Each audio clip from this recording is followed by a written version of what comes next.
Haunting of Terlingua by Richard L. Elslinger. It is a little-known fact that there exists a special lodge in the town of Terlingua, Texas. For those in the know, this particular lodge formed the epicenter of a ghost town and provided a significant amount of paranormal activity that lived up to its moniker. The source of that activity is unknown, but some suspect the haunting is the remnant of a man named Carroll Shelby. To further elucidate, this particular man was at one time the owner of the Terlingua Ranch, comprising the abandoned town and the vast surrounding acreage of wasteland. He was not only the landowner of this ghost town back in the 1960s, but in his professional life, he was responsible for a series of unforgettable victories in the automotive world that sent shockwaves from Southern California all the way to Europe. Carroll Shelby is a well-known name among racers. He is legend. But it wasn't just cars. He was into everything. He won Le Mans in 1959 as a driver. At another time, he was a chicken farmer. The chicken ranch failed in spectacular fashion when he lost all of his chickens to disease. He built a little car called the Cobra that won most, if not all, of the races it entered. He also devised the Shelby Mustang that launched Ford's racing efforts on the road courses of the mid-1960s, where they dominated. In between the hectic schedule of building cars and racing, he wanted an escape from the bustle of Southern California's hot rodding scene, so he bought the town of Terlingua and its surrounding land when no one else was buying. There, in the lonely Texas ghost town, he would convalesce with friends and treat them to a special homemade chili. Being the entrepreneurial spirit he was, his chili recipe evolved into his own brand. Mr. Shelby is gone now, but before he departed this world, he left behind a tradition, one that still continues to this day at his Terlingua Ranch, the chili cook-off. I'd never been to a chili cook-off, and I first learned about the annual Terlingua chili competition after I bought an old Shelby Mustang. The particular car I bought had been a fixture on the street where I grew up, and I coveted the beauty of its design, a white fastback with blue stripes and rumbling engine. I didn't know the man other than the occasional wave when he roared by. He lived far up the street, and as it is in neighborhoods, one didn't necessarily know the people who lived more than a couple of houses away. You knew of them, but not about them. I pegged that car would be mine one day, which at the time seemed an arrogant and audacious pronouncement, but the passage of time and the creeping advancement of old age led its original owner to the inevitable. It is said that when you cross over, you can't take it with you, so when the prior owner paid his fare to travel across the River Styx, he traded in his car for a boat to the unknown. The surviving family was left to figure out the fate of his prized possession. As was the case more often than not, the family had no interest in the car and couldn't wait to turn that blue-striped wonder into cash. I learned of the old man's departure through an obituary. A call to an old neighbor confirmed what I knew by instinct alone, that his car would soon be up for sale. Now in my late 30s, and having enjoyed a level of success in my business, I wasted no time heading back to my old hometown. I met with the extended family, gave them my condolences, and struck a deal for one used 1965 Shelby Mustang once I confirmed the VIN matched the car. I had played the long game, and it paid off. Some might consider me a vulture, and they might have a point, but I considered that particular car a part of my formative years while growing up.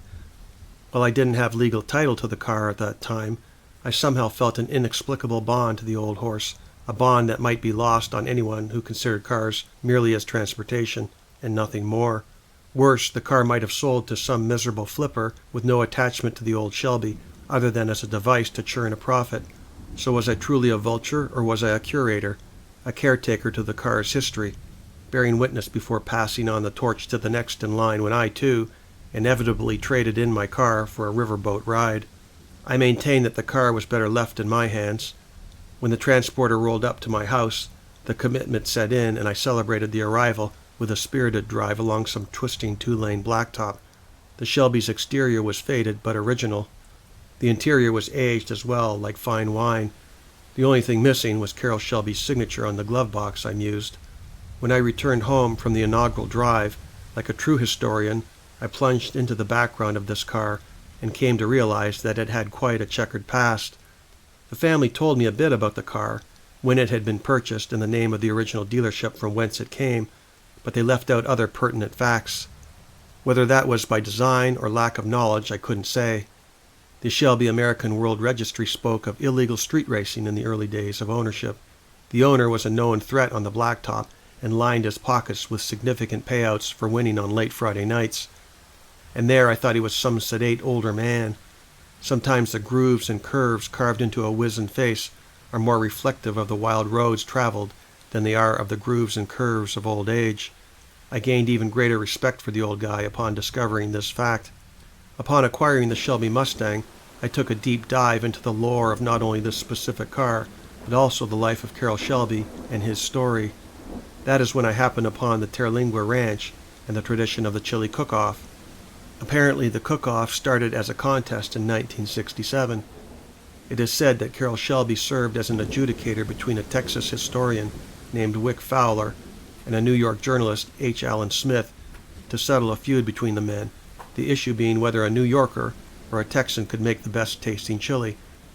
The challenge had been met, and the competition was on. It ended in a draw and thereafter became tradition. As for the Terlingua Ranch House, I also heard about inexplicable paranormal phenomena previously unheard of that had intensified in recent years. I possessed a passing interest in ghosts, though I never truly believed in their existence. I just wanted to go on an adventure with my Shelby, and a drive into the heart of a ghost town to attend a chili cook-off. I was all in. I saddled up the 65 and closed my business, gone fishing as it were. I planned to be away for a week and made myself available by phone should anything unforeseen afflict the smooth operation and steady sale of product, an operation which seemed to run on cruise control. At times it made me wonder if I needed the business more than the business needed me. The drive to Terlingua proved daunting, taking me through some of the most dusty and dry rural parts of Texas. It took 6.5 hours to get there, and at the end of the ride my ears rang from the steady blare of glass-pack mufflers. I cannot emphasize more strongly that a trip in an old Shelby is not for those faint of heart. These early Shelby Mustangs were no-nonsense cars built for agility, not fragility, and any comfort you thought you might have along the way got left behind in the garage. I drove up to the Terlingua Ranch House as the sun began to set, my legs stiff from working the clutch and sitting on a tough bucket seat for hours. Yet I still loved the car and every quirk of the arduous experience. I'd never trade this car. Not now. Not ever. We were one till the end, just a man and his machine. I extracted my travel bag from the trunk and headed to reception. The lodge looked like a remodel of something much older. Walking up to the entrance, a rush of warm desert wind stirred a 6-foot dust devil that crossed my path right before the steps. The swirl of dust disappeared into nothingness as I turned my head to follow its path. Well, that's an interesting green, I thought, almost as if it had been planned. I scaled the steps and made my way to the concierge. I immediately sensed a forlorn atmosphere about the structure, a sense of better times past, but it had all been in my imagination. True, Carroll Shelby had created the place as a retreat for him and his friends, but those ghosts of the past had moved on, hadn't they? I was here for a new experience, a fun time at a chili cook-off with new people. This was a place for the living, the dead long having released their clutches on Terlingua. The receptionist was cordial enough and wished me a pleasant stay, handing me the room key. I thanked her and left with my travel bag. I moved my car to an isolated spot in the parking lot to avoid door dings, positioning the old girl where I could keep a constant vigilance. I plucked the coil wire from the engine, giving added insurance that no one would be capable of stealing my prize without considerable difficulty. That car wasn't going anywhere but on a flatbed without the correct ignition wire. I walked up a small incline to the cabin and unlocked the door. Inside, I swiped the curtain across its track and saw a magnificent desert vista. The setting sun bid me farewell as it sank behind a shapely mountain in the distance. The desert possessed a certain mystical charm, an ancient beauty, holding many secrets, reluctant to give them up to anyone, and least of all, newcomers. I could get used to living out here, the rugged remoteness presenting such a contrast to my current residence, several hundred miles away. To live here would simplify my life. All I needed was a full tank of gas and an empty desert road. Glorious. I ate at the nearby restaurant, the Bad Rabbit Cafe, as it was called, and I soaked up the festive atmosphere already underway. The entrance sign portrayed a yellow rabbit holding up its paw as if to say, hold the chili peppers. I knew this illustration to be Bill Neal's artwork, a friend of Shelby, who on a napkin one day in the 1960s drew it as a coat of arms for Shelby's use on his race cars. The rabbit represented the fast-footed hares of the region, and the feathers beneath the bunny symbolized 3 languages spoken there by inhabitants from so long ago. The omnipotent sun above the rabbit suggested the constant intensity of desert heat, and the number 1860 represented the year of the first horse-drawn carriage race there. Neal drew the coat of arms more in jest and a taunt to Ferrari for their ubiquitous prancing horse, always prominently displayed on the famous race cars of the European mark. Bill Neal had since passed on, now holding court somewhere with Shelby in the hereafter. I sat near an older couple, and they invited me to sit with them at a big oak round table. They were locals who lived not far from the lodge.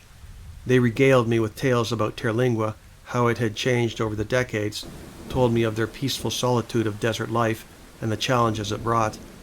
They hailed from New York City and said they would never go back.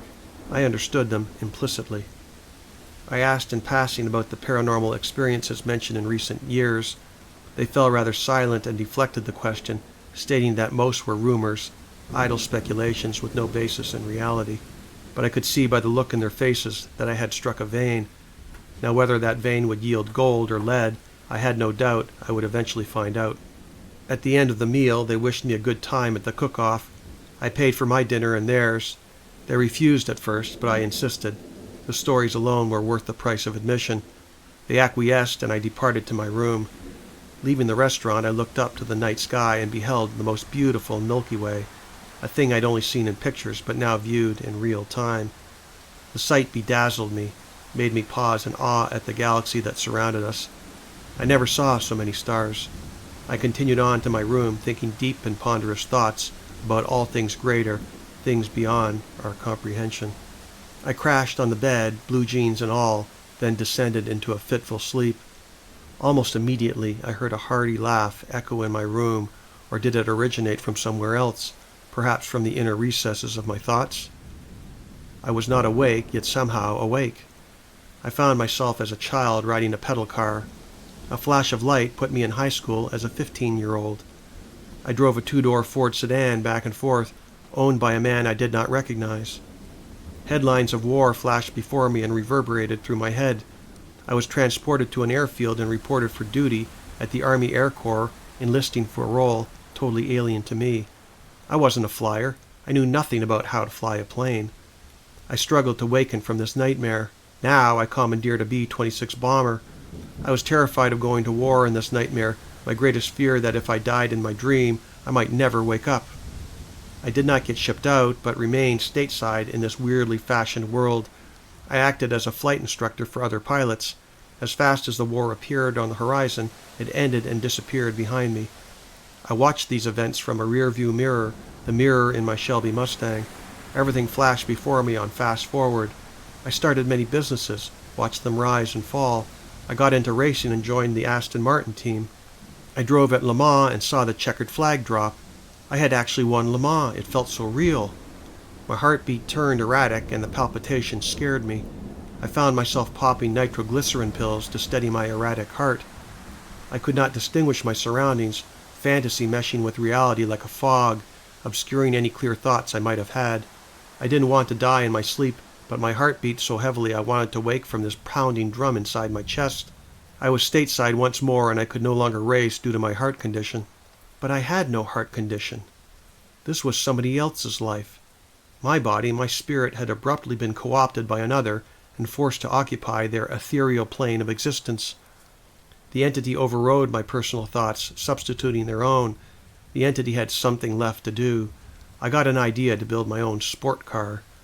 I ordered a chassis from England, and when it arrived, I stuffed a 260 cubic inch Ford engine under the hood, and the car went like stink. All doubts resolved about who occupied my body, but I was a helpless spectator to this bizarre hallucination. I called my car the Cobra. I was reliving the year 1962, and I decided to produce my Cobra in limited batches. I also decided to build a racing team of the top drivers to race the Cobra.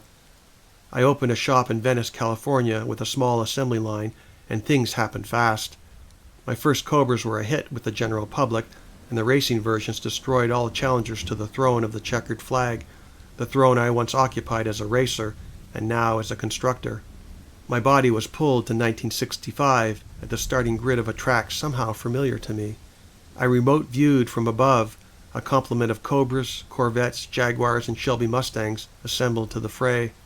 I hovered eagerly over the pits, watching this movie play out in the rearview mirror of my mind, a living window to the past. The green flag dropped and the grid blasted off down the straightaway.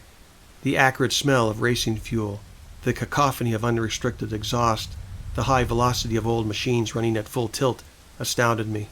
The checkered flag soon waved and Team Shelby American won another. We won the World Championship that year, an accomplishment never before achieved by an American racing team.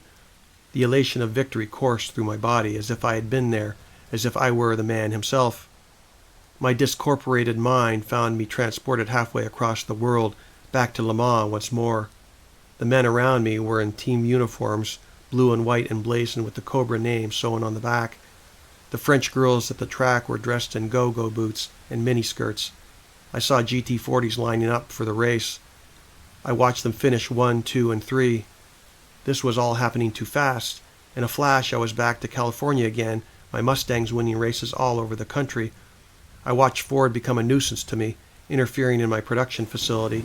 I got frustrated and I decided to leave the business behind. I created my own brand of chili in 1972, and it became a great seller on the open market. That was still not enough to satiate my need to succeed. There had to be more to this life, so I left for Africa to hunt big game and see the continent before it disappeared to urban development. I reiterated to myself that this was not my life. This was someone else's life, my body hijacked by an entity, a restless spirit that pined for its corporeal existence. I feared permanently losing the core of who I was should this charade continue much longer. A sensation of great loss overtook me, and I needed to leave Africa, to leave and go back to the United States. I wanted back to my roots, back to making cars again. My heart now gave me immense trouble. I found myself on a gurney rolling under the overhead lights towards surgery. They cracked open my chest and I felt everything, even under the full sedation of this nightmare. Upon awakening within my nightmare, I had incredible pain in my chest. I recovered and went back to building cars again, building my old Cobra. I sat in a 427 Cobra at Road America and performed a parade lap.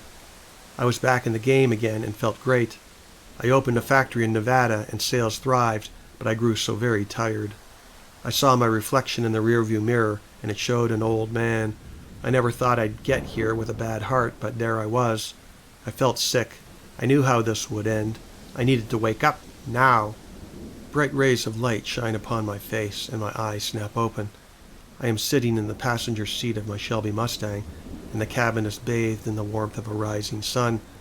I must have walked here in my sleep. That nightmare, it was so real. I am physically drained from the experience, flooded by a mirage of images and mixed emotions. Something falls out of my hand. I look down to pick it up from the floor, a white felt-tipped marker. I scrutinize the marker in my hand, realizing that I do not own a white marker, that it belongs to someone else. I try to make sense of it all, and then I see the glove box of my car. Scrawled across the once untouched clean black finish is a ubiquitous signature that reads, Carroll Shelby. It is said that if one looks up to the starry night sky and listens intently, you can hear the snarl of a cobra or perhaps an old Shelby Mustang echoing across the sandy desert asphalt etched into the land of the three tongues, the land they call Terlingua.